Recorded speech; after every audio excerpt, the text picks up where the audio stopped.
ಬಂದೆವು. ನಮಗೆ ಕೃಷ್ಣ ಬೇಕು ಅಂತ ಹೇಳುವ ಭಾವ ಇದ್ದರೆ, ಕೃಷ್ಣನೇ ನನ್ನ ಪ್ರಾಣ ಅಂತ ನಾ ಭಾವಿಸಿದರೆ, ಅವನೂ ಭಾವಿಸುವುದು ಹಾಗೆ, ಅವರೇ ನನ್ನ ಪ್ರಾಣ, ಅವನೇ ನನ್ನ ಪ್ರಾಣ ಅಂತ. ಪಾಂಡವರನ್ನು ಮಮ ಪ್ರಾಣಾಹಿ ಪಾಂಡವಾಹ ಅಂತ ಹೇಳಿದ್ನಲ್ಲ, ನನ್ನ ಪ್ರಾಣ ಅವರು. ಯಾಕೆ? ಅವರು ಭಾವಿಸಿದ್ದಾರೆ ಕೃಷ್ಣನೇ ನಮ್ಮ ಪ್ರಾಣ ಅಂತ. ಹಾಗಾಗಿ ಅಕ್ರೂರನಿಗೆ ಒಂದು ಪತ್ರವನ್ನು ಕೊಡ್ತಾನೆ. ಆ ಪತ್ರದಲ್ಲಿ ಏನಿತ್ತು ಅಂತ ಕೇಳಿದರೆ, ಧೃತರಾಷ್ಟ್ರನಿಗೆ ಒಂದು ಬೆದರಿಕೆ ಪತ್ರ.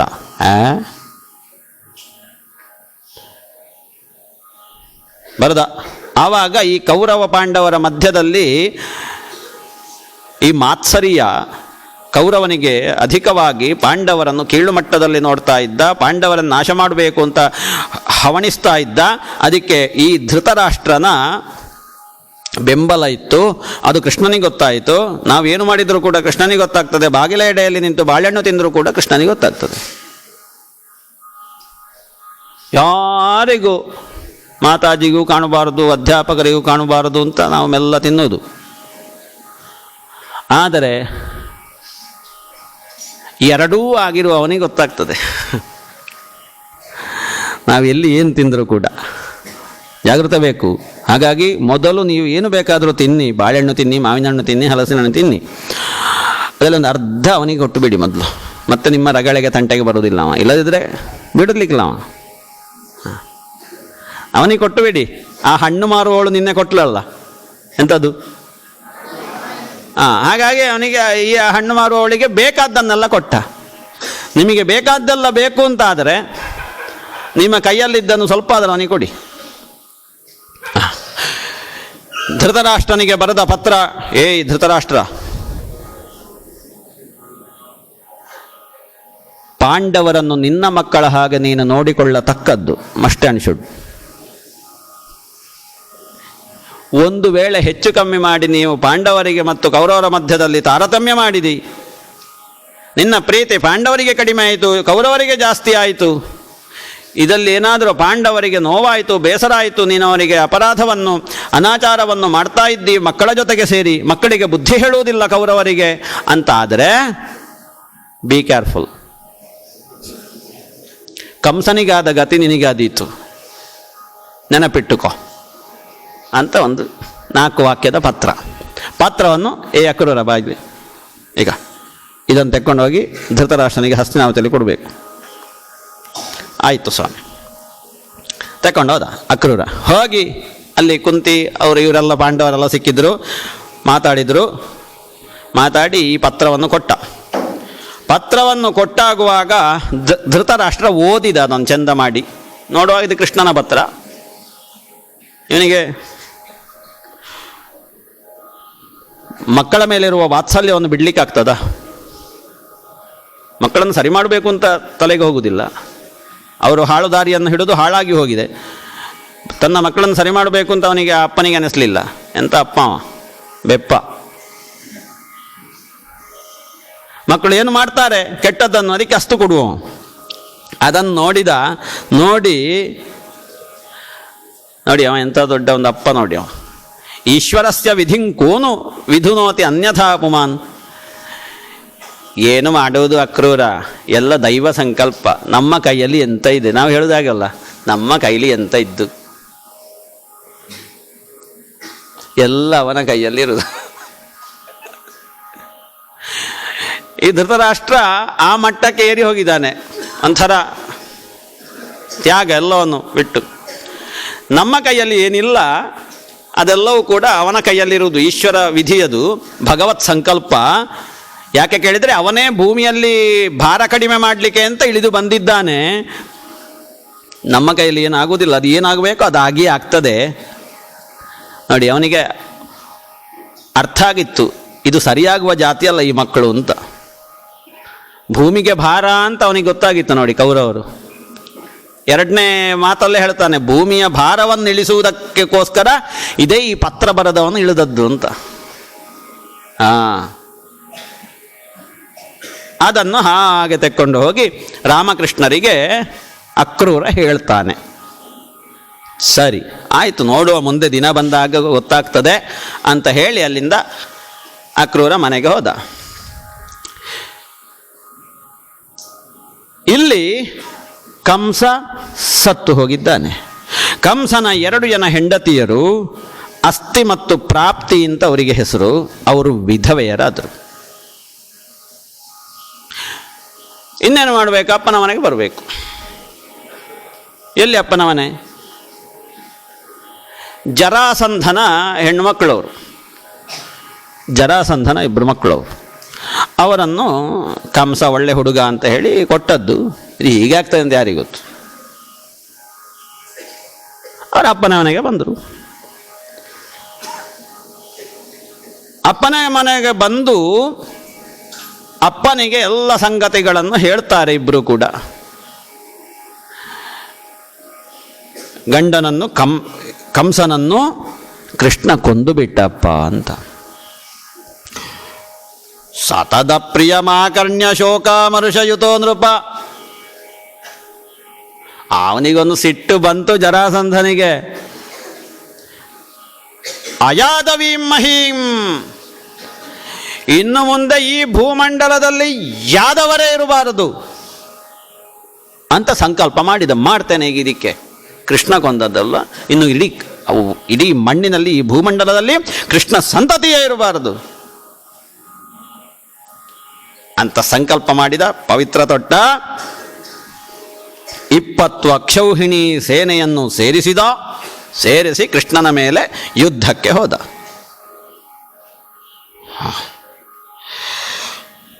ಯುದ್ಧಕ್ಕೆ ಹೋಗಿ ಕೃಷ್ಣ ನೋಡ್ತಾನೆ, ದೊಡ್ಡ ಸೈನ್ಯ ಬಂದಿದೆ. ಬಂದವಾಗ ಬಂದ ಎಲ್ಲ ಯಾರೆಲ್ಲ ಸೈನಿಕರು ಬಂದಿದ್ದಾರೆ, ಎಷ್ಟು ಅಕ್ಷೌಹಿಣಿ ಸೇನೆ ಬಂದಿದೆ, ಆ ಎಲ್ಲ ಸೇನೆಯನ್ನು ನಾಶ ಮಾಡಿದ ಬಲರಾಮನ ಜೊತೆಗೆ ಸೇರಿ. ಯಾರು? ಅಲ್ಲಿಂದ ಓಡಿ ತಪ್ಪಿಸಿಕೊಂಡ. ಜರಾಸಂಧನ ಕೈಗೆ ಸಿಕ್ಕಲಿಲ್ಲ. ಜರಾಸಂಧನ ತಲೆಗೆ ಬೆಣ್ಣೆ ಉಜ್ಜಿ ಅವ ಹೊರಟಲ್ಲ.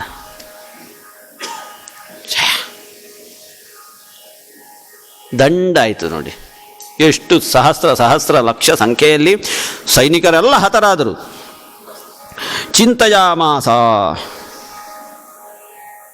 ಸರಿ, ಅವ ಇನ್ನು ಜರಾಸಂಧ ಎಷ್ಟು ಸೈನ್ಯ ತಕ್ಕೊಂಡು ಬರ್ತಾನೆ ಅಷ್ಟನ್ನು ನಾನು ನಾಶ ಮಾಡ್ತೇನೆ. ಭೂಭಾರ ಹರಣ ಸುಲಭ ಆಯ್ತಲ್ವ ಕೆಲಸ. ಇಲ್ಲದ್ರೆ ನಾವಲ್ಲಿಗೆ ಹೋಗ್ಬೇಕಲ್ಲ. ಈಗ ಅವರೇ ಬಂದ್ರಲ್ಲ, ಕೂತಲ್ಲಿಗೆ ಕೆಲಸ ಆಗ್ತದೆ. ಹೀಗೆ 17 ಬಾರಿ ಸೇನೆಯನ್ನು ಹಿಡ್ಕೊಂಡು, ಲಕ್ಷ ಲಕ್ಷ ಸಂಖ್ಯೆಯಲ್ಲಿ ಸೇನೆಯನ್ನು ಅವನ ಜರಾಸಂಧನ ಕೈಯಲ್ಲಿ ಎಷ್ಟು ಇರ್ಬೋದು ನೋಡಿ, ನೀವು ಆಲೋಚನೆ ಮಾಡಿ. ಅಷ್ಟೂ ಸೇನೆ 17 ಬಾರಿ ಬಂದರೂ ಕೂಡ ಅಷ್ಟನ್ನೆಲ್ಲ ನಾಶ ಮಾಡಿದ, ಸೇನೆಯನ್ನು ನಾಶ ಮಾಡಿದ, ತಾನು ತಪ್ಪಿಸಿಕೊಂಡ ಅಂತ ಹೆದರಿದ್ನ ಅಂತ ಕೃಷ್ಣ ಜರಾಸಂಧನಿಗೆ. ಮಹಾಪರಾಕ್ರಮಿ, ಮಗಧ ದೇಶದ ರಾಜ. ಮಾಗಧ ದೊಡ್ಡ ಪರಾಕ್ರಮಿ, ದೊಡ್ಡ ಕಿರೀಟ. ಸಣ್ಣ ಕಿರೀಟದವರೆಲ್ಲ ನಮಸ್ಕಾರ ಮಾಡುವ ದೊಡ್ಡ ಕಿರೀಟ ಅದು. ಕೃಷ್ಣ ಯಾಕೆ ತಪ್ಪಿಸಿಕೊಂಡ? ಕಿರೀಟ ದೊಡ್ಡದಾಯಿತು ಅಂತನಾ? ಮತ್ತೆ ಜರಾಸಂಧ ಒಳ್ಳೆಯವಲ್ಲ. ಅವನ ಸೆರೆಮನೆಯಲ್ಲಿ ಒಂದು 10,000 ಜನ ರಾಜಕುಮಾರರಿದ್ದಾರೆ, ಬಂಧಿಸಿಟ್ಟಿದ್ದಾನೆ ಜರಾಸಂಧ. ನಾಡಿದ್ದ ಅಮಾವಾಸ್ಯೆಗೆ ಅವರನ್ನೆಲ್ಲ ನರಬಲಿ ಕೊಟ್ಟು ಹೋಮಕ್ಕೆ ಹಾಕಿ ಏನೋ ಒಂದು ಮಾಡಲಿಕ್ಕೆ. ಅಂತಹ ಒಬ್ಬ ಮಹಾದುಷ್ಟ. ಆ ದುಷ್ಟನ ಜೊತೆಗೆ ಅಷ್ಟೂ ಸೈನ್ಯವೂ ಇದೆ, ಸಹಸ್ರ ಸಂಖ್ಯೆಯಲ್ಲಿ. ಅದನ್ನೆಲ್ಲ ನಾಶ ಮಾಡಬೇಕು. ಜರಾಸಂಧನ ಭಂಡಾರದಲ್ಲಿ ಇದ್ದದ್ದೆಲ್ಲ ಬರಲಿ ನೋಡ ಸೇನೆ ನನ್ನ ಪಾದ ಮೂಲಕ್ಕೆ. ಎಲ್ಲ ನಾಶ ಮಾಡಿದ ಮೇಲೆ ಮತ್ತೆ ಒಬ್ಬ ಉಳಿಯುದಲ್ವ ಜರಾಸಂಧ. ಆಮೇಲೆ ನೋಡಿದ್ರಾಯ್ತು ಏನು ಅಂತ. ಈಗ ಒಂದ್ಸಲ ಅಷ್ಟು ಕ್ಲಿಯರ್ ಆಯ್ತಾ ಇಲ್ವಾ? ಹಾಗೆ 17 ಬಾರಿ ಬಂದಾಗಲೂ ಕೂಡ ಅವರ ಸೈನ್ಯವನ್ನು ನಾಶ ಮಾಡಿ ತಾನು ತಪ್ಪಿಸಿಕೊಂಡ. ಆ ಹೊತ್ತಿಗೆ ಆಗುವಾಗ ನಾರದರು ಒಂದು ಕಡೆಯಿಂದ ಬರ್ತಾ ಇದ್ದಾರೆ. ಕಾಲಯವನ ಅಂತ ಹೇಳುವ ರಾಕ್ಷಸನಿಗೆ ಪ್ರೇರಣೆಯನ್ನು ಕೊಟ್ಟರು. ನೀನು ಹೋಗಿ, ಈಗ ಹೀಗೀಗಿದ್ದಾನೆ ಕೃಷ್ಣ, ಅವನನ್ನು ಎದುರಿಸಬೇಕು. ಅವನ ಸಾಮಾನ್ಯನಲ್ಲ, ನೀನು ಅವನನ್ನು ನಾಶ ಮಾಡಬೇಕು. ಕಾಲಯವನ ಅಂತ ಹೇಳುವ ರಾಕ್ಷಸ ಮಹಾದುಷ್ಟ. ಹಾಗಾಗಿ ಅವನನ್ನು ನಾಶ ಮಾಡಬೇಕು ಅಂತ ನಾರದರು ಸಂಕಲ್ಪ ತೊಟ್ಟಿದ್ದರು. ಹಾಗಾಗಿ ಅವನ ಜೊತೆಗೆ 3 ಕೋಟಿ ಸೇನೆಯನ್ನು ಸೇರಿಸಿ ಅಲ್ಲಿಂದ ಕೃಷ್ಣನ ಎದುರಿಗೆ ಸಿಗುವ ಹಾಗೆ ನಾರದರು ಪ್ರೇರಣೆ ಕೊಡ್ತಾರೆ ಈ ಕಾಲಯವನಿಗೆ. ಅಲ್ಲಿಂದ ಬರ್ತಾ ಇದ್ದಾನೆ ಕಾಲಯವನ. ಕೃಷ್ಣನಿಗೆ ಚಿಂತೆ ಆಯಿತು, ಇದು ಪ್ರತಿ ಸರ್ತಿಯೂ ಬಿಡುವುದಿಲ್ಲಲ್ಲ ಉಪದ್ರ, ಸುಮ್ಮನೆ ನಮ್ಮವರೆಲ್ಲ ನಾಶ ಆಗ್ತಾರೆ. ಅದಕ್ಕೋಸ್ಕರ ನಾವೊಂದೀಗ ಉಪಾಯ ಮಾಡಬೇಕು. ಏನು? ನಾವಿನ್ನು ಇಲ್ಲಿ ವಾಸ ಮಾಡಬಾರ್ದು, ಸಮುದ್ರದಲ್ಲಿ ಕೂತ್ಕೊಳ್ಬೇಕು. ಹೋಗಿ ಸಮುದ್ರದಲ್ಲಿ ಕೂತ್ರೆ ತಲೆ ಬಿಸಿ ಉಂಟಾ? ಯಾರು ಬರಲಿಕ್ಕಿಲ್ಲ ಸಮುದ್ರಕ್ಕೆ.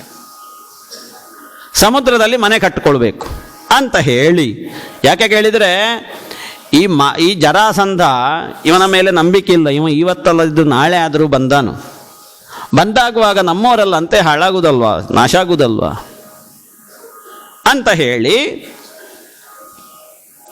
ಸಮುದ್ರದ ಬದಿಗೆ ಬಂದು ವರುಣನಿಗೆ ಕೇಳಿಕೊಂಡ, ನಾವೀಗ ಇಲ್ಲಿ ಮನೆ ಕಟ್ಟಬೇಕು ಅಂತ ಮಾಡಿದ್ದೇವೆ, ಜಾಗ ಕೊಡು ಅಂತ. ಸಮುದ್ರ ರಾಜ ತಾನು 12 ಯೋಜನೆ ಹಿಂದೆ ಹೋದ, ಕೃಷ್ಣನಿಗೆ ಅಂತ ಕೊಟ್ಟವ, ಸಮರ್ಪಣೆ ಮಾಡಿದ. ಸಮುದ್ರ ಮಧ್ಯದಲ್ಲಿ ತನ್ನ ಯೋಗ ಶಕ್ತಿಯಿಂದ ಕೃಷ್ಣ ಬಹುದೊಡ್ಡದಾದಂತಹ 12 ಯೋಜನೆ ವಿಸ್ತೀರ್ಣದ ಅರಮನೆಯನ್ನು ಕಟ್ತಾನೆ. ಏನು ಹೇಳ್ತೀರಿ ನೀವು? ಸ್ವರ್ಗ ಬೇರೆ ಅಲ್ಲ, ಕೃಷ್ಣನ ಈ ಅರಮನೆ ಬೇರೆ ಅಲ್ಲ, ದ್ವಾರಕಾ ಪಟ್ಟಣ. ಸ್ವರ್ಗದಲ್ಲಿರುವ ಎಲ್ಲ ಸವಲತ್ತುಗಳು ಇಲ್ಲಿ ಉಂಟು, ಯಾವುದೂ ಬಾಕಿ ಇಲ್ಲ. ಮಾತ್ರ ಅಲ್ಲ, ಸ್ವರ್ಗದಲ್ಲಿ ಇದ್ದದ್ದೆಲ್ಲ ಕೆಳಗೆ ಬಂತು. ದ್ವಾರಕಾ ನಿರ್ಮಾಣ ಆಯಿತು. ದ್ವಾರಕಾ ನಿರ್ಮಾಣ ಆಗಿ ದೇವಲೋಕದ ಸುಧರ್ಮ ಸಭೆ ಕೆಳಗೆ ಬಂತು. ದೇವಲೋಕದ ಪಾರಿಜಾತ ಗಿಡ ಕೆಳಗೆ ಬಂತು. ಮತ್ತೆ ಏನೆಲ್ಲ ಉಂಟಲ್ಲಿ ಅದೆಲ್ಲವೂ ಬಂತು. ಕುಬೇರ ತನ್ನ ಅಷ್ಟೂ ಕೋಶಗಳನ್ನು 8 ಕೋಶಗಳನ್ನು, ಸಂಪತ್ತಿನ ಕೋಶಗಳನ್ನು ಕೃಷ್ಣನಿಗೆ ಕೊಟ್ಟು ಬಿಟ್ಟ. ವರುಣ ಕಪ್ಪು, ಒಂದು ಕಡೆ ಒಂದು ಕಿವಿ ಕಪ್ಪು, ಮತ್ತೊಂದು ಕಿವಿ ಬಿಳಿ ಬಣ್ಣದ ಅನೇಕ ಕುದುರೆಗಳನ್ನು ಕೊಟ್ಟ. ಅದೆಲ್ಲ ದಿವ್ಯ ಶಕ್ತಿಗಳು. ಆ ದಿವ್ಯ ಶಕ್ತಿಗಳು ಪ್ರಪಂಚದಲ್ಲಿ ಯಾವುದೆಲ್ಲ ಇದ್ದಾವೆ ಅವೆಲ್ಲ ದ್ವಾರಕೆಗೆ ಬಂದು ಸೇರಿತು. ಕೃಷ್ಣ ಅವರನ್ನೆಲ್ಲ ಸ್ವೀಕಾರ ಮಾಡಿದ. ಆಮೇಲೆ ತನ್ನ ಜೊತೆಗಿದ್ದಂತಹ ಯಾದವರನ್ನೆಲ್ಲ ಯೋಗ ಶಕ್ತಿಯಿಂದ ಅಲ್ಲಿಗೆ ಶಿಫ್ಟ್ ಮಾಡಿದ. ಇಲ್ಲದಿದ್ದರೆ ಇಷ್ಟು 1000 ಜನಗಳನ್ನೆಲ್ಲ ಹೇಗೆ ಕರ್ಕೊಂಡು ಹೋಗುದು? ಹೇಗೆ? ಇಲ್ಲಿ ಊರಲ್ಲಿದ್ದರೆ ವಾಹನ ವ್ಯವಸ್ಥೆ ಆದರೂ ಮಾಡ್ಬೋದು. ಯೋಗ ಶಕ್ತಿಯಿಂದ ಅಲ್ಲಿ ಹೋಗಿ ನಿಲ್ಲಿಸಿದ. ಆ ಹೊತ್ತಿಗಾಗುವಾಗ ಅಲ್ಲಿ ಅಷ್ಟು ಮಾಡಿ ನಿರ್ಜಗಾಮ ಪುರದ್ವಾರಾತ್ ಪದ್ಮಮಾಲಿ ನಿರಾಯುಧ, ಅಲ್ಲಿ ಬಲರಾಮನನ್ನು ನಿಲ್ಲಿಸಿ ತಾನು ನಿರಾಯುಧನಾಗಿ ಹೊರಗೆ ಬಂದ. ಇನ್ನು ಕೆಲಸ ಉಂಟು ಊರಲ್ಲಿ ಸುಮಾರು. ಹೊರಗೆ ಬರ್ತಾ ಇರುವಾಗ ಅಲ್ಲಿಂದ ಕೃಷ್ಣನನ್ನು ನೋಡಬೇಕು, ಕೃಷ್ಣನನ್ನು ನಾಶ ಮಾಡಬೇಕು ಅಂತ ಹೊರಟಂತಹ, ನಾರದ ಪ್ರೇರಿತನಾಗಿ ಹೊರಟಂತಹ ಕಾಲಯವನ ಸಿಕ್ಕಿದ. ನಿಲ್ಲು ನಿಲ್ಲು ನಿಲ್ಲು, ಎಲ್ಲಿಗೆ ಓಡಿ ಹೋಗುದು? ಕೃಷ್ಣ ಅವನನ್ನು ಕಂಡ ಕೂಡಲೇ ಅಲ್ಲಿಂದ ಓಡಿದ. ಹೇಗೆ? ಕೃಷ್ಣ ಅಂದರೆ ಹೇಳೋದಕ್ಕೆ ಓಡಿದ. ಕೃಷ್ಣ ಅಲ್ಲಿಂದ ಓಡಿ ಈ ಕಾಲಯವನ ಬಿಡಲಿಲ್ಲ. ಕೃಷ್ಣ ಓಡಿದಲ್ಲೆಲ್ಲ ಓಡಿದ. ಓಡಿ ಓಡಿ ಓಡಿ ಓಡಿ ಇವ ಬಿಡಲಿಲ್ಲ. ಇನ್ನೇನು ಕೃಷ್ಣ ಕೈಗೆ ಸಿಗ್ತಾನೆ ಅಂತ ಹೇಳುವಾಗ ಜಾರಿಕೊಳ್ಳೋದು ಕೃಷ್ಣ. ಯಬ್ಬಬ್ಬಬ್ಬಬ್ಬಬ್ಬ. ಕಾಲಯವನಿಗೆ ಕೃಷ್ಣ ಸಿಕ್ಕಿದ ಈ ಸಲ, ಇವನನ್ನು ಕುತ್ತಿಗೆ ಒತ್ತಬೇಕು, ಈ ಸಲ ಕೊರಳೊತ್ತಬೇಕು ಅಂತ ಹೇಳುವಾಗ ಕೈಯಿಂದ ಜಾರಿಕೊಳ್ಳೋದು. ಹೀಗೆ ಓಡಿ ಓಡಿ ಓಡಿ ಒಂದು ದೊಡ್ಡ ಗುಹೆ ಒಳಗಡೆ ಕೃಷ್ಣ ಹೊಕ್ಕಿ ಬಿಟ್ಟ, ಪ್ರವೇಶ ಮಾಡಿದ. ಎಲ್ಲ ನೀನು ಗುಹೆಯನ್ನು ಹೋಗಿ ನನ್ನನ್ನು ಇಷ್ಟು ದೂರ ಕರ್ಕೊಂಡು ಬಂದೆ ಎಲ್ಲ ಓಡಿಸಿಕೊಂಡು ಅಂತ ಹೇಳಿ ಒಳಗೆ ಕಾಲಯವನನು ಹೊಕ್ಕ. ಕೃಷ್ಣ ಅಲ್ಲೆಲ್ಲಿಯೋ ಹೋಗಿ ಅವನಿಗೆ ಗೊತ್ತಿದ್ದಿರ್ಬೋದು ಅದು ಆ ಗುಹೆ ಒಳಗಡೆ ಜಾಗ ಎಲ್ಲೆಲ್ಲಿ ಏನೇನು ಅಂತ ದೇವ್ರಲ್ವ. ಹೋಗಿ ಅಲ್ಲೆಲ್ಲ ಹೋಗಿ ಅಡಗಿ ಕೂತ. ಯಾರು? ಇವ ಹೋದ ಸೀದಾ ಹೋಗಿ ಮುಂದೆ ಹೋದಾಗ ಒಂದು ದೊಡ್ಡ ಬಂಡೆ ಕಾಣ್ತದೆ ಈ ಕಾಲಯವನಿಗೆ. ಬಂಡೆ ಕಂಡು ಆ ಬಂಡೆಯಲ್ಲಿ ಒಬ್ಬ ಕೂತಿದ್ದಾನೆ ಕಣ್ಣು ಮುಚ್ಚಿಕೊಂಡು. ಒಬ್ಬ ಕೂತಿದ್ದಾನೆ, ತಪಸ್ಸು ಮಾಡ್ತಾ ಇದ್ದಾನೆ. ಅವನೇ ಕೃಷ್ಣ ಅಂತ ಅಂದುಕೊಂಡ ಈ ಕಾಲಯವನ. ಎಲ್ಲ ನನಗೆ ಮೋಸ ಮಾಡುವಷ್ಟು ನೀನು ಬೆಳೆದಿದ್ದೇನೋ, ನನ್ನನ್ನು ಇಲ್ಲಿಗರೆ ಓಡಿಸಿಕೊಂಡು ಬಂದೀಯ ಅಂತ ಹೇಳಿ ಆ ಕಣ್ಣು ಮುಚ್ಚಿ ಕೂತುಕೊಂಡವನ ಎದೆಗೆ ತನ್ನ ಎಡಗಾಲಿಂದ ಒದಿತಾನೆ. ಯಾರು? ಕಾಲಯವನ. ಒದ್ದಾಗ ಅವನಿಗೆ ಒಂದ್ಸಲ ನಿದ್ದೆ ಬಿಟ್ಟಾಗ ಆಯ್ತು. ಕಣ್ಣು ಬಿಟ್ಟು ನೋಡಿದ. ಕಣ್ಣು ಬಿಟ್ಟು ನೋಡಿದ ಅಲ್ಲಿಗೆ ಆ ಕಾಲಯವನ ಸುಟ್ಟು ಭಸ್ಮ ಆಗಿ ಹೋದ. ಮುಗೀತು. ಅವ ಭಸ್ಮಾದನೋ. ಈ ಕೃಷ್ಣ ಮೆಲ್ಲ ಎಲ್ಲಿಂದಲೋ ಬಂದ, ಹೀಗೆ ಬಂದು ಆ ಬಂಡೆ ಕಲ್ಲಿನ ಮೇಲೆ ಕೂತವನ ಎದುರು ನಿಂತ. ಏನು ಚಾಣಾಕ್ಷ ನೋಡಿ.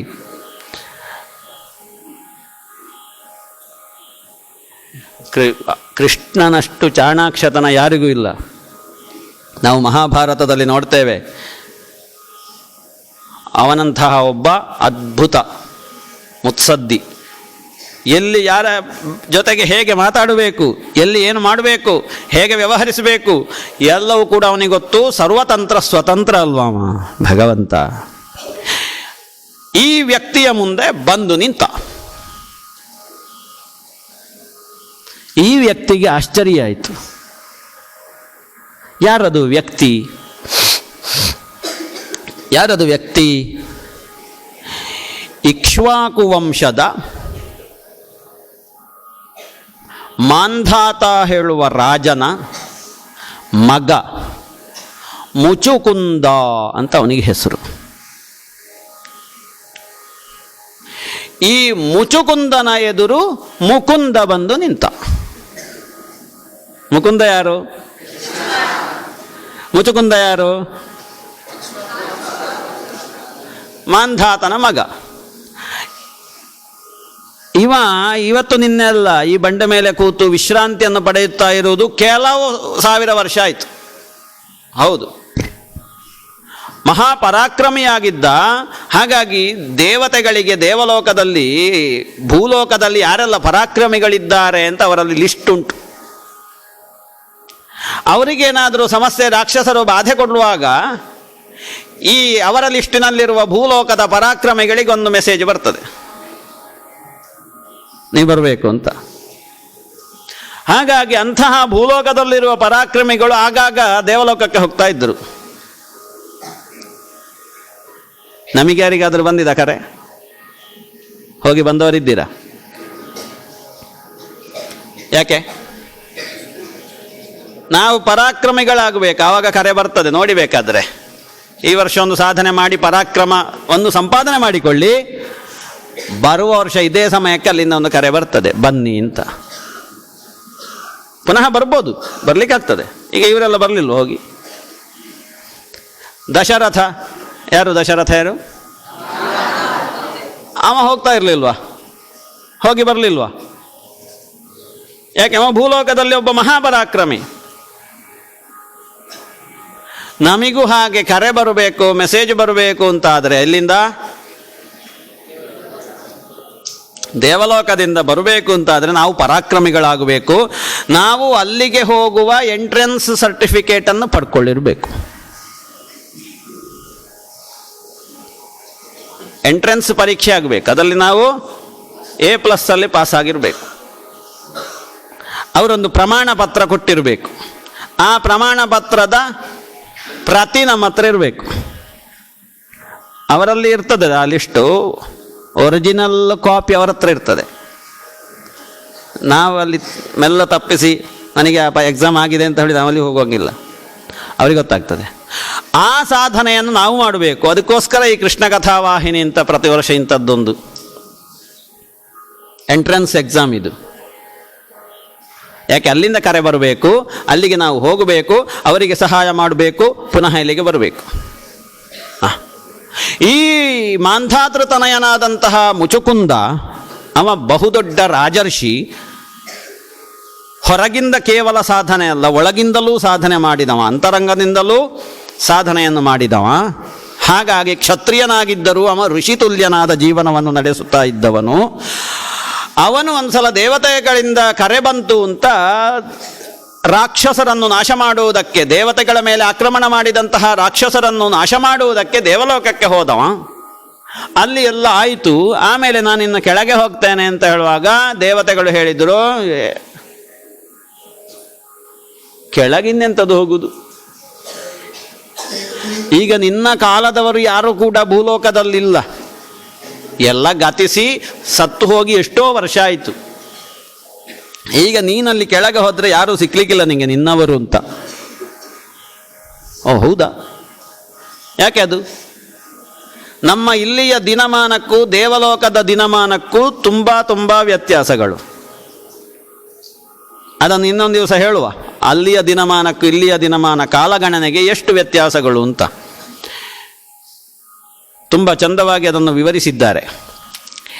ಆ ವ್ಯತ್ಯಾಸದಿಂದಾಗಿ ನಾವು ಅಲ್ಲಿಗೆ ಹೋಗಿ ಬರುವುದು ಸರಿ, ಇಲ್ಲಿ ಮತ್ತೆ ನಮ್ಮವರು ಅಂತ ಯಾರು ಇರಲಿಕ್ಕಿಲ್ಲ. ಅಷ್ಟು ವ್ಯತ್ಯಾಸ, ದಿನಗಳು, ವರ್ಷಗಳು. ಹಾಗಾದರೆ ಏನು ಮಾಡಬೇಕು ಅಂತ ಕೇಳಿದವಾಗ, ಏನಿಲ್ಲ, ನೀನಲ್ಲಿ ಒಂದು ಕಡೆಯಲ್ಲಿ ಗುಹೆಯಲ್ಲಿ ವಿಶ್ರಾಂತಿಯನ್ನು ಪಡಿತಾ ಇರು. ಮುಂದೊಂದು ದಿವಸ ಭಗವಂತನ ದರ್ಶನ ಆಗ್ತದೆ. ಮುಂದೊಂದು ದಿವಸ ಭೂಲೋಕದಲ್ಲಿ ಭಗವಂತ ಕೃಷ್ಣಾಭಿಧಾನದಿಂದ ಅವತರಿಸ್ತಾನೆ, ಅವ ನಿನ್ನನ್ನು ದರ್ಶಿಸ್ತಾನೆ. ಆವಾಗ ನಿನಗೆ ಅವನ ಅನುಗ್ರಹ ಆಗ್ತದೆ. ಅಲ್ಲಿಯವರೆಗೆ ನೀನು ವಿಶ್ರಾಂತಿಯನ್ನು ಪಡೆಯುತ್ತಾ ಇರು ಗುಹೆಯಲ್ಲಿ. ಸರಿ ಅಂತ ಹೇಳಿಕೊಂಡು ಅವನಿಂದ ಬರ್ತಾನೆ. ಬಂದು ಸುಮಾರು ಸಮಯ ಆಯಿತು, ವರ್ಷಗಟ್ಟಲೆ ಆಯಿತು, ಧ್ಯಾನಸ್ಥನಾಗಿದ್ದಾನೆ. ಇವಾಗ ಇದೊಂದು ಘಟನೆ ಆಯಿತು. ಬಂದು ನಿಂತಿದ್ದಾನೆ ಮುಕುಂದ.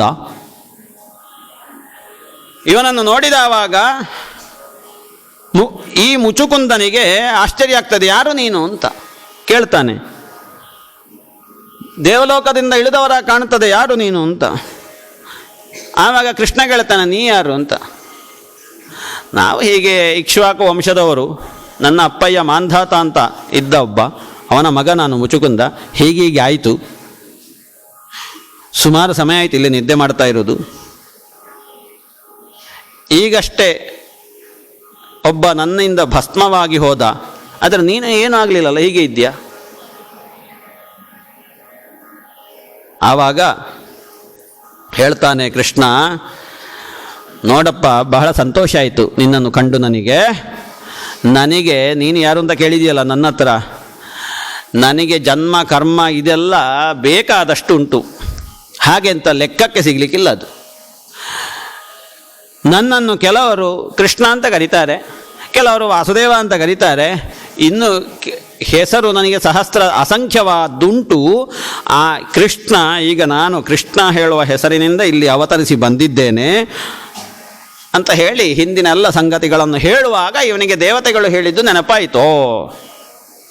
ಸಂತುಷ್ಟನಾಗ್ತಾನೆ ಮುಚುಕುಂದ, ಸ್ತುತಿ ಮಾಡ್ತಾನೆ. ಸ್ತುತಿ ಮಾಡಿ ಪ್ರಣಮ್ಯಾಹ ಮುಚುಕುಂದೋ ಮುದಾನ್ವಿತಃ. ಅವನಿಗೆ ಹಿಂದೆ ಹೇಳಿದಂತಹ ಮಾತು ನೆನಪಾಯಿತು. ಸಾಕ್ಷಾತ್ ಶ್ರೀಮನ್ನಾರಾಯಣನೇ ನನ್ನ ಎದುರು ಬಂದು ನಿಂತಿದ್ದಾನೆ ಅಂತ ಹೇಳಿ ಸ್ತುತಿ ಮಾಡ್ತಾನೆ. ಆ ಸ್ತುತಿಗೆ ಒಲಿದಂತಹ ಈ ಮುಕುಂದ ಪರಿಪೂರ್ಣವಾಗಿ ಅನುಗ್ರಹ ಮಾಡ್ತಾನೆ. ನನ್ನ ಪೂರ್ಣ ಅನುಗ್ರಹ ಆಗಿದೆ, ನೀನು ನನ್ನಲ್ಲಿಯೇ ಮನಸ್ಸನ್ನು ನಿವೇಶ ಮಾಡಿ, ಮನಸ್ಸನ್ನು ಹಾಕಿ, ಮನಸ್ಸನ್ನು ಸೇರಿಸಿ ಸಮಗ್ರ ಭೂಮಂಡಲದಲ್ಲಿ ಸಂಚರಿಸುತ್ತಾ ಇರು. ಯಾವುದೇ ರೀತಿಯ ಕರ್ಮಬಂಧ ನಿನಗೆ ಇರುವುದಿಲ್ಲ ಇನ್ನು ಮುಂದಕ್ಕೆ. ಸದಾ ನನ್ನ ಕುರಿತಾಗಿ ನಿನಗೆ ಭಕ್ತಿ ಶಾಶ್ವತವಾಗಿ ಇರಲಿ. ಮುಂದೊಂದು ದಿನ ನೀನು ಪರಿಪೂರ್ಣವಾಗಿ ನನ್ನಲ್ಲಿಯೇ ಮನಸ್ಸನ್ನು ಸೇರಿಸಿ ನನ್ನನ್ನೇ ಸೇರ್ತಿ. ನೀನು ಮಾಮುಪೈಷ್ಯಸಿ ಕೇವಲಂ, ಅನುಗ್ರಹ ಮಾಡ್ತೇನೆ ಅಂತ ಅಲ್ಲಿಂದ ಹೊರಟು ಹೊರಗೆ ಬರುವಾಗ ಈ ಕಾಲಯವನನ 3 ಕೋಟಿ ಸೇನೆ ಎದುರಾಗ್ತದೆ. ಅದನ್ನು ಪರಿಪೂರ್ಣವಾಗಿ ನಾಶ ಮಾಡಿದ. ನಾಶ ಮಾಡಿ ಮುಂದೊತ್ತಿ ಬರುವಾಗ ಈ ಮಾಗಧ ಅವನು ನಿಲ್ಲಿಲ್ಲ ಉಪದ್ರ ನೋಡಿ, ಪುನಃ ಬಂದ 18ನೇ ಬಾರಿ ಕೃಷ್ಣನ ಮೇಲೆ ಅಭಿಯೋಗ ಮಾಡುವುದಕ್ಕೆ, ಯುದ್ಧ ಮಾಡುವುದಕ್ಕೆ ಬಂದ. ಯುದ್ಧ ಮಾಡುವುದಕ್ಕೆ ಬಂದಾಗ ಅವನೊಟ್ಟಿಗೆ ಇನ್ನು ಕೆಲವು ಅಳಿದುಳಿದಂತಹ ಕೆಲವು ಸೈನಿಕರಿದ್ದರು, ಅವರನ್ನೆಲ್ಲ ನಾಶ ಮಾಡಿದ. ಒಂದು ದೊಡ್ಡ ಪ್ರವರ್ಷಣ ಹೇಳುವ ಪರ್ವತದ ಮೇಲೆ ಹತ್ತಿ ಅಲ್ಲಿಂದ ಕೆಳಗೆ ಧುಮುಕಿದ.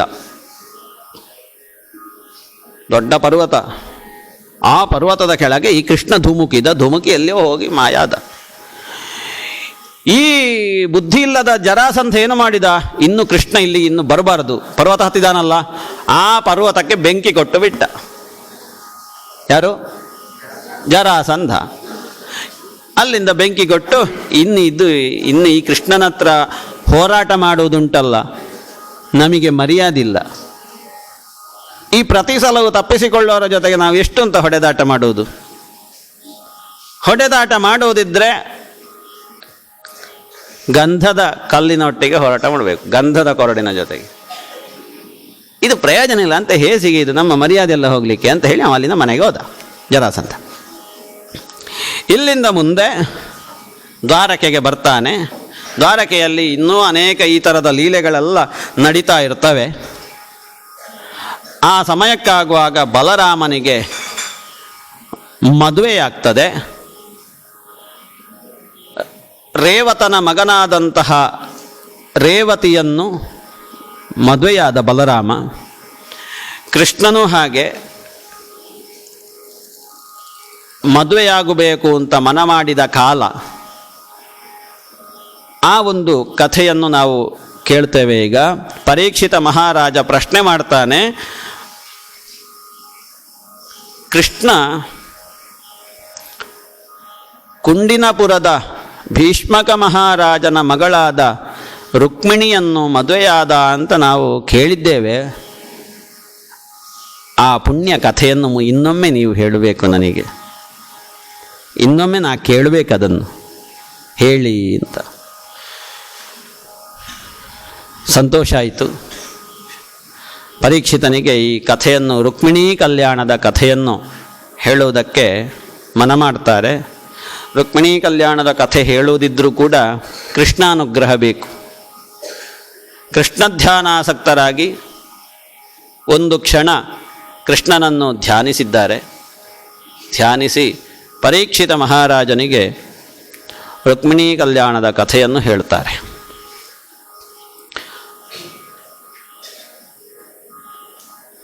ವಿದರ್ಭ ದೇಶ, ಆ ದೇಶದ ಅಧಿಪತಿ ಭೀಷ್ಮಕ ಮಹಾರಾಜ. ಆ ಭೀಷ್ಮಕ ಮಹಾರಾಜ ದಂಪತಿಗಳಿಗೆ 5 ಜನ ಗಂಡು ಮಕ್ಕಳು, ಒಬ್ಬಳು ಹುಡುಗಿ. ರುಕ್ಮಿ ಹೇಳುವವನು ಹಿರಿಯವ, ದೊಡ್ಡ ಮಗ. ಆಮೇಲೆ ರುಕ್ಮರಥ, ರುಕ್ಮಬಾಹು, ರುಕ್ಮಕೇಶ, ರುಕ್ಮಮಾಲಿ ಅಂತ ಎಲ್ಲ ಹೊಳೆಯುವವರು. ಸಕಲ ಶಾಸ್ತ್ರಾಧ್ಯಯನವನ್ನು ಮಾಡಿದವರು. 5 ಜನ ಗಂಡು ಮಕ್ಕಳು. ಕೊನೆಯವಳು ಮಗಳು ರುಕ್ಮಿಣಿ ಅಂತ, ಒಳ್ಳೆ ಗುಣದವಳು. ಸಣ್ಣದಿರುವಾಗಲೇ ಸಂಸ್ಕಾರವನ್ನು ಪಡೆದವಳು. ಸಣ್ಣದಿರುವಾಗಲೇ ಗಟ್ಟಿಯಾದ ಸಂಸ್ಕಾರ ಇವತ್ತು ಕೂಡ ರುಕ್ಮಿಣಿಯಲ್ಲಿದೆ. ಅದ್ಯಾಕಿದೆ? ಅದೆಂಥ ಗಟ್ಟಿಯಾಗಿರುವಂತಹ ಸಂಸ್ಕಾರ ಅವಳಿಗೆ ಸಿಕ್ಕಿದೆ? ಯಾಕೆ ಅವಳು ಹಾದಿ ತಪ್ಪಲಿಲ್ಲ ಈಗ ಮದುವೆ ಪ್ರಾಯಕ್ಕೆ ಬರುವಾಗ?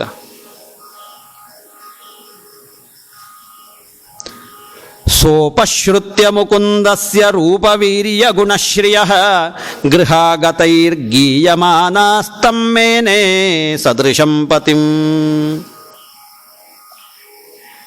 ಈ ಸಣ್ಣದಿರುವಾಗೆಲ್ಲ ಮನೆಗಳಲ್ಲಿ ಅಜ್ಜಂದಿರು ಹಿರಿಯರು ಬಾಗಿಲಿನ ಬುಡದಲ್ಲಿ ಕೂತು ಸಣ್ಣ ಮಕ್ಕಳನ್ನೆಲ್ಲ ಕೆಳಗೆ ಕೂತ್ಕೊಳಿಸಿ ರಾಮಾಯಣ ಮಹಾಭಾರತ ಕಥೆಗಳನ್ನೆಲ್ಲ ಹೇಳ್ತಾ ಇದ್ರಲ್ವ, ನಿಮಗೆ ಗೊತ್ತಿಲ್ಲ. ಈ ವಾತಾವರಣ, ಸನ್ನಿವೇಶ, ಸಂಸ್ಕಾರ ಈಗ ಯಾರಿಗೂ ಇಲ್ಲ. ಯಾಕೆ? ಒಂದು ಹಂತದ ವಯಸ್ಸಾದ ಕೂಡಲೇ ನಮ್ಮ ವಶದಲ್ಲಿ ಇಲ್ಲ ಪ್ರಾಯದವರು, ವಯಸ್ಸಾದವರು, ಹೇಳಿದ್ದು ಕೇಳುವುದಿಲ್ಲ ಅಂತ ಅನಿಸಿದ ಉತ್ತರ ಮರುಕ್ಷಣದಲ್ಲಿಯೇ ಇವರಿಗೆ ಸುಸ್ತಾಗಿರ್ತದೆ, ಶ್ರಮವಾಗಿರ್ತದೆ. ಈ ಅಪ್ಪಮ್ಮಂದಿರನ್ನು, ಅಜ್ಜಂದಿರನ್ನು ಆಶ್ರಮಕ್ಕೆ ಸೇರಿಸಿ ಬಿಡ್ತಾರೆ. ಇವರಿಗೆ ಸುಸ್ತಾದ ಕಾರಣ ಸಮಾಜಕ್ಕೆ ಒಂದು ಸುಸ್ತಾಗುವ ಹಾಗೆ ಒಂದು ಮಾಡುವ ಅಂತ. ಹಾಗಾಗಿ ಅಲ್ಲಿರುವಂತಹ ಮೊಮ್ಮಕ್ಕಳಿಗೆ ಅಜ್ಜಂದಿರು ಆಶ್ರಮದಲ್ಲಿರುವಾಗ ಈ ರಾಮಾಯಣ ಮಹಾಭಾರತ ಎಲ್ಲ ಕೇಳುವಂತಹ ಕ್ರಮವೇ ಬಿಟ್ಟು ಹೋಯಿತು. ಯಾಕೆ? ಆ ಮಕ್ಕಳ ಅಪ್ಪಂದಿರಿಗೆ ಈ ಅಪ್ಪಮ್ಮಂದಿರನ್ನು ಕಂಟ್ರೋಲ್ ಮಾಡುವುದೇ ದೊಡ್ಡ ರಾಮಾಯಣ ಆಗಿ ಹೋಯಿತು. ಅಂತಹ ಪರಿಸ್ಥಿತಿಯಲ್ಲಿ ಈ ಮೊಮ್ಮಕ್ಕಳು ಪಡೆದಂತಹ ಸಂಸ್ಕಾರ ಏನುಂಟು ಅದು ದೊಡ್ಡದಾದಾಗೆ ಒಂದೊಂದೇ ಬಿಡ್ತಾ ಹೋಗ್ತದೆ.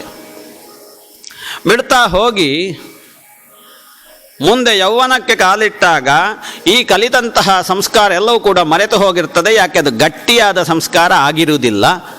ಹಾಗಾಗಿ ನಡೆ ತಪ್ತದೆ, ಟ್ರ್ಯಾಕ್ ತಪ್ತದೆ.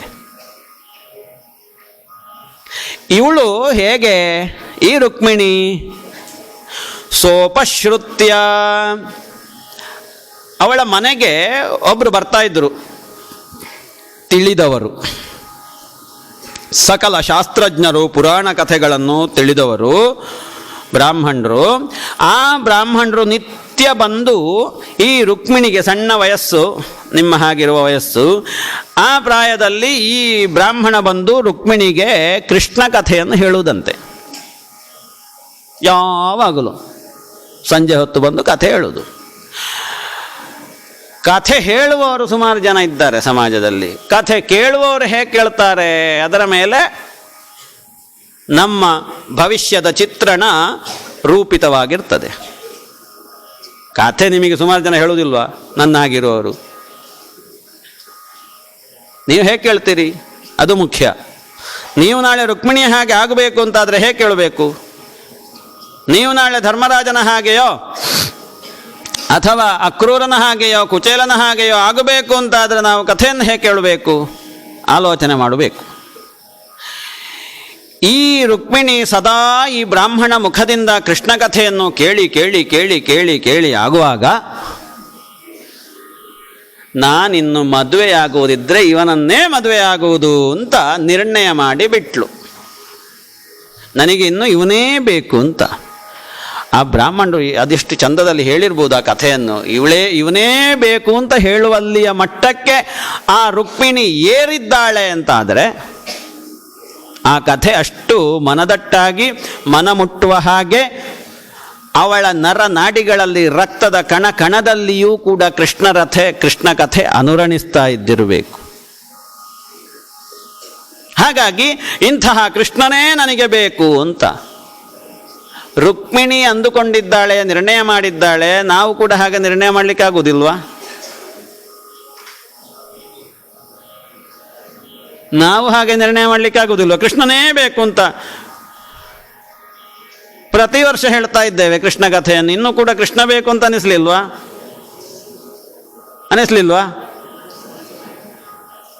ಏನೋ ಸುದ್ದಿ ಇಲ್ಲ.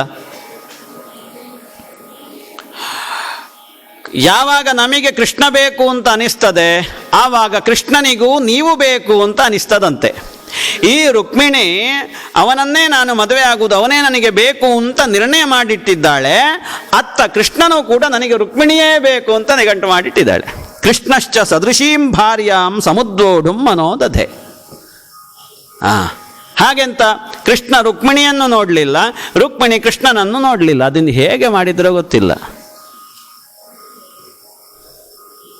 ಕೃಷ್ಣನಿಗೆ ಗೊತ್ತಾಗಿದೆ ರುಕ್ಮಿಣಿ ನನ್ನನ್ನು ಬಯಸಿದ್ದಾಳೆ ಅಂತ. ಪೂರ್ಣ ಪ್ರಮಾಣದಲ್ಲಿ ಬಯಸಿದ್ದಾಳೆ, ಶರಣಾಗತ ಭಾವದಿಂದ ಬಯಸಿದ್ದಾಳೆ.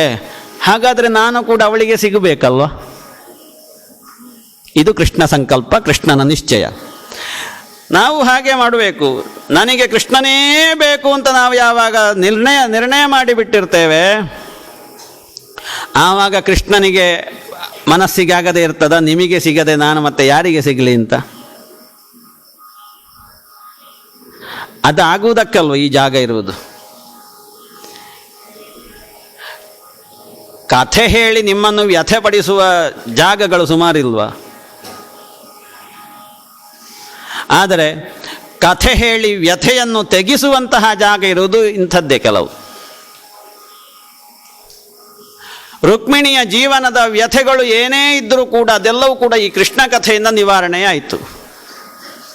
ಯಾಕೆ ಕೇಳಿದರೆ, ಇವಳ ಹಾಗೆ ಇವಳ ಅಣ್ಣಂದಿರಿರಲಿಲ್ಲ, ಸ್ವಲ್ಪ ನಡೆ ಚೇಂಜು. ಸರಿ, ಪ್ರಾಯಕ್ಕೆ ಬಂದಿದ್ದಾಳೆ ರುಕ್ಮಿಣಿ, ಮದುವೆ ಆಗಬೇಕು. ಈ ಅಪ್ಪ ಭೀಷ್ಮಕ ಮಹಾರಾಜ ಆಲೋಚನೆ ಮಾಡ್ತಾ ಇದ್ದಾನೆ, ಯಾರಿಗೆ ಕೊಡುವುದು ಈ ನನ್ನ ಮಗಳನ್ನು. ಅಷ್ಟೊತ್ತಿಗೆ ಈ ರುಕ್ಮಿಣಿ ಅಣ್ಣ ರುಕ್ಮಿ ಭೀಷ್ಮಕ ಮಹಾರಾಜನ ಮನಸ್ಸಲ್ಲಿ ಕೃಷ್ಣನಿಗೆ ಕೊಡುವುದು ಅಂತ ಒಂದು ಆಲೋಚನೆ ಉಂಟು, ಕೃಷ್ಣನಿಗೆ ಕೊಡುವುದು ಅಂತ. ಯಾಕೆ? ಅವಳ ಅಪ್ಪನಲ್ಲಿ ಅಮ್ಮ